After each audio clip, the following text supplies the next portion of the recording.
네, 반갑습니다. 이규환입니다. 이규환의 보험통신 235화고요.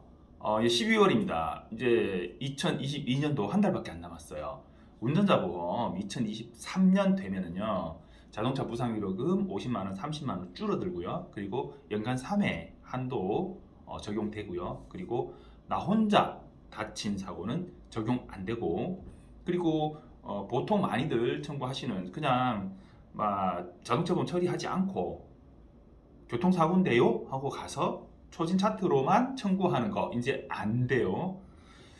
복잡해집니다. 그러니까 운전자 보험 2023년 되기 전에 갈아타실 분들은 갈아타시고, 이번 주에 뭘 살펴볼 거냐면 의무도 없지만 권리도 없다 해보겠습니다.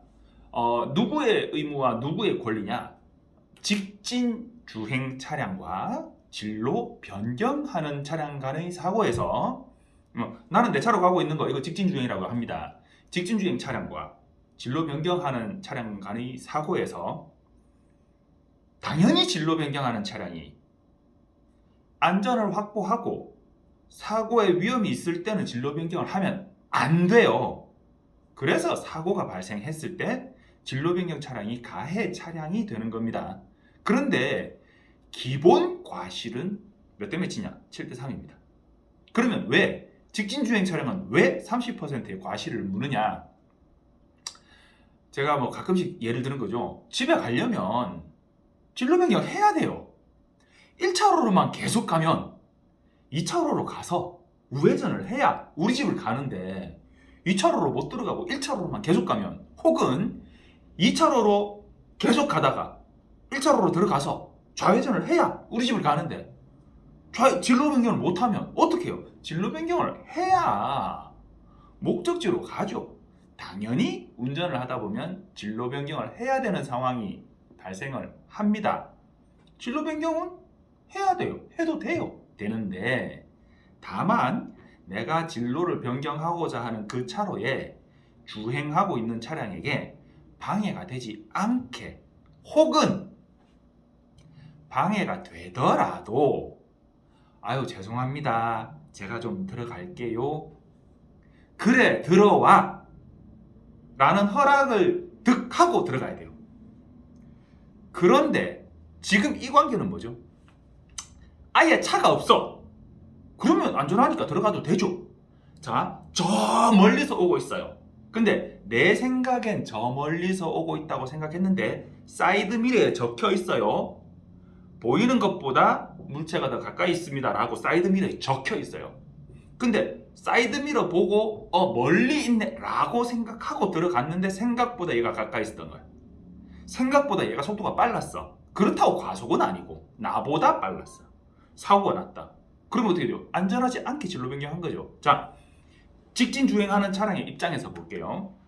거리가 그렇게 띄워져 있지 않아요. 근데 얘가 깜빡이 키면서 바로 들어와 버려. 오! 이러고 사고가 났어요. 그런데 정말 이 차의 진로 변경을 완전히 예측할 수도 없었고, 내 바로 옆에 있던 차가 들어오면서 내 옆을 그냥 확 밀어버렸어요.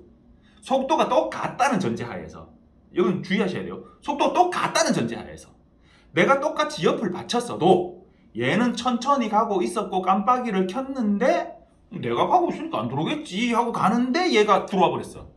그러면 속도 차이가 있잖아요. 속도 차이가. 그 속도 차이 없이 그냥 옆에서 확 들어버려. 이거는 무과실 주장도 가능하죠. 그런데 대부분의 경우는 내가 주행하고 진로를 변경하는 차량과의 사고에서 진로 변경 차량에 대한 나도 어느 정도의 주의 의무가 있기 때문에 30%의 통상적인 과실이 주어지는 건데, 그런데 아까 얘기했죠? 저 좀 들어갈게요. 아이고 미안합니다. 깜빡이 켜고 이 차가 속도를 줄여주는 걸 보고 안전하구나 라고 들어가고, 이게 미덕이죠. 미덕. 자, 운전을 하는데 진로 변경을 하고자 할 때 항상 거기가 넉넉한 공간이 있으란 법이 어딨어? 없잖아요.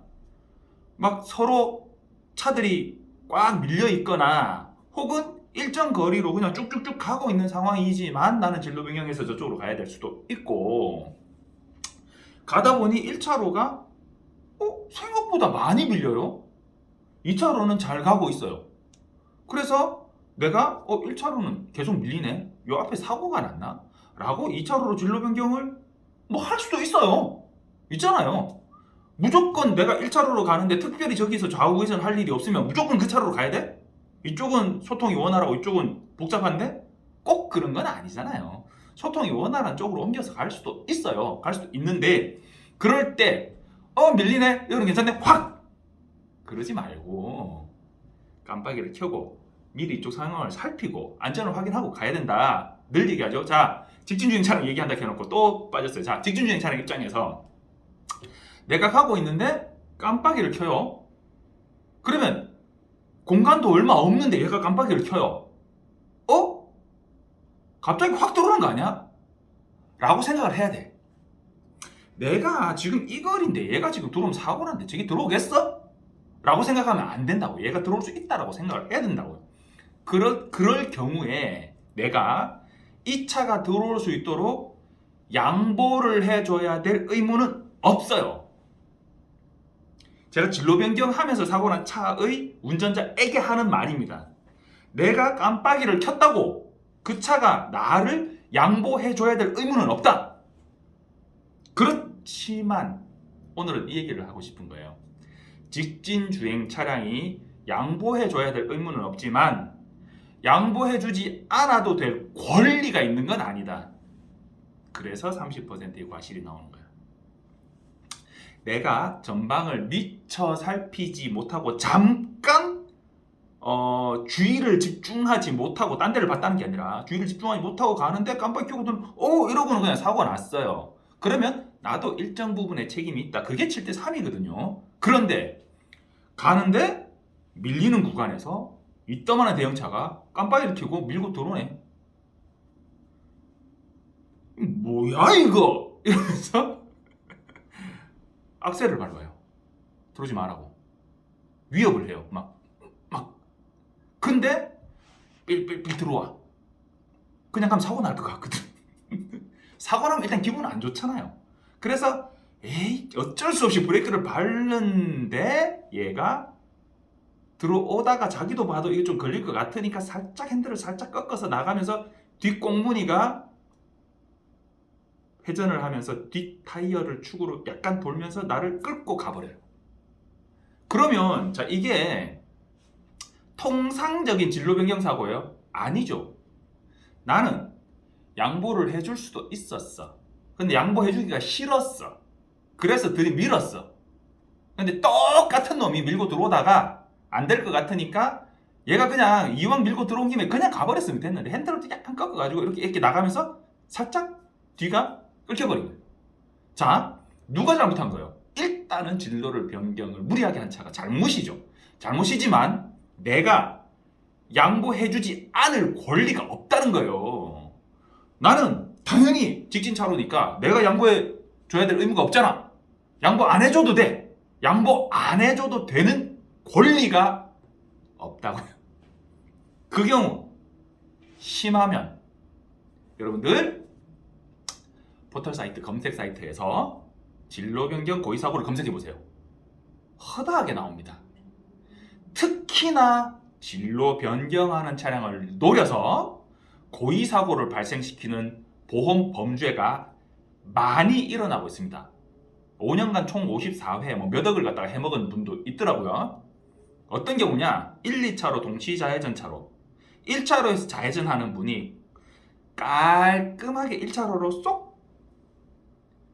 안 들어가고 1차로 쪽에서 2차로를 이렇게 걸쳐버리는 경우가 많아요. 그분은 어떻게 운전을 했냐? 원래 정지선을 지나서 횡단보도 끝선까지는 그대로 쭉 가야 됩니다. 정지선 지나서 바로 꺾어버리면 안 돼요. 정지선 지나서 횡단보도 끝선까지는 일단은 쭉 가서, 그래서 유도선도 횡단보도 끝선부터 시작돼 있습니다. 그런데 그 유도선 무시하고 일단 횡단보도 건넜으니까 꺾어버려. 그리고는 눈에 보이는 저기 횡단보도 끝선 다음에 그 정지선, 이제 황색 중앙선 시작되는 거기를 목표로 가요. 질러서 가요. 그러면 거기서 1차로로 꺾어 들어가려면 힘들어. 그런 차가 꼭 1, 2차로를 물어요. 그걸 노려서 2차로에서 진행하는 차가 밀어버리는 거예요. 고의사고를 발생시키는 거죠. 그럼 여러분들이 안전운전을 하지 않음으로 해서 고의사고의 피해자가 될 수 있고, 지금 제가 말씀드린 고의로 밀었다라는 부분을 입증해내지 못하면 가해자가 되는 거예요. 그러면 내가 이 사람을 보험 처리를 해주고 나는 저거 일부러 와서 밀은 거 아이가 이러면서 억울하지만 큰 소리만 빵빵 치다가 혈압만 오르다가 보험 처리해주고 할인할증 오르고 되는 거예요. 그런데 이건 고의사고를 제가 지금 말씀드렸잖아요. 그런데 앞에 얘기한 거 있잖아요. 큰 차가 밀고 들어오는데 어이씨 뭐야 이러면서 밀고 들어가다가 결국은 안 되니까 브레이크 밟고 뭐 거의 서다시피 서고 뭐 이래 되는데 훅 끌고 지나간 거. 나는 섰는데 지가 끌고 지나갔다고 큰 소리를 빵빵 쳐요.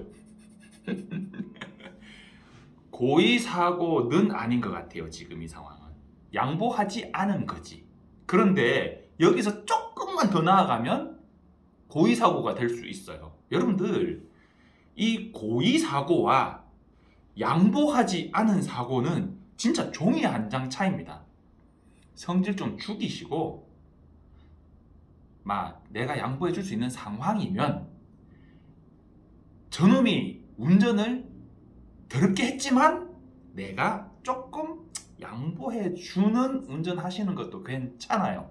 그걸 조금 성질을 죽이시면 더 안전한 사고 없는 운전이 됩니다. 그래서 직진주행 차량은 진로변경 차량에 대해서 양보해 줘야 될 의무는 없지만 양보 안 해줘도 되는 권리까지는 없다라는 걸 말씀드렸고요. 두 번째, 한정 위배인데 보상이 가능한 경우가 있냐? 있습니다. 부부 한정 해놨어요. 근데 아들내미가 아빠는 차 가지고 출근했고요. 엄마 차가 있어. 집에 엄마 차가 있는데 엄마는 옆집에 친구분 만나러 가신다고 가셨어요. 근데 키를 어디 놔놨냐? 안방에, 장롱에 그 안방 농 위에 이렇게 이렇게 놔놓는 그런데 이렇게 놔놨어요. 근데 엄마 없는 틈을 타서 이 아들놈이 엄마 길 들고 말도 안 하고 차를 끄집고 나갔어요. 사고가 났어요. 보상이 됩니까 안 됩니까? 운전 한정 위배잖아요. 부부 한정돼 있는데 자녀가 운전했어요. 보상이 됩니까 안 됩니까? 안 돼야 정상인데 요 경우는 돼요. 근데 이 부분은 매우 민감한 부분이라서 제가 얘기를 안 해드리고 싶었는데 이번에 한국교통사고조사학회 제가 총회를 다녀왔거든요. 거기서 우리 발표자 백주민 전 총장님이 발표한 내용, 피보험자 개별 적용 원칙 얘기하면서 이 부분 얘기하셔서 제가 언급을 한번 해봤어요.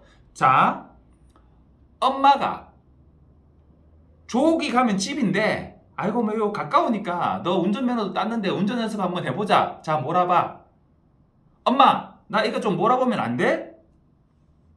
승낙했을 경우 안 됩니다. 보상 안 돼요. 면책입니다. 그런데 피보험자 모르게 무단으로 운전한 거 혹은 누군가 남이 제3자가 훔쳐간 거 같은 거예요.